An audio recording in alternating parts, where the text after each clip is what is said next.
Hi అండి, welcome back to వసంత విశేషాలు. ఈరోజు సండే కదండి, ఇంకా సండేకి కీమా ఒకటి తెప్పించానండి. మా ఇంటి దగ్గరే ఒక చక్క మేకపోతుని కోసి వాళ్ళు బాగా వేస్తారండి. ఒక అరకేసి తెప్పించాను. కీమాని జల్లెడ గిన్నెలో వేసి కడిగితేనే శుభ్రంగా వదులుతుందండి. ముందుగా ఆయిల్ వేసి ఉల్లిపాయలు, పచ్చిమిరకాయలు, కరివేపాకు, కొత్తిమీర వేసి బాగా వేయించేసుకోవాలి. తర్వాత అల్లం వెల్లుల్లి పేస్ట్ వేసేయాలి. అవి బాగా ఎర్రగా వేగిపోయిన తర్వాత కీమా వేసుకోవాలండి. ఈలోపు చింతపండు రసం కూడా టమాటా రసం అండి, టమాటా రసం చేసేసాను.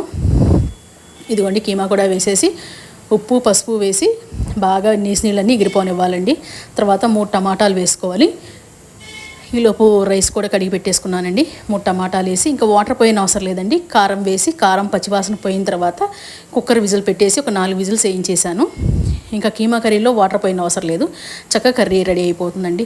ఈ సండే స్పెషల్స్ మీ ఏంటియో కామెంట్ చేయండి.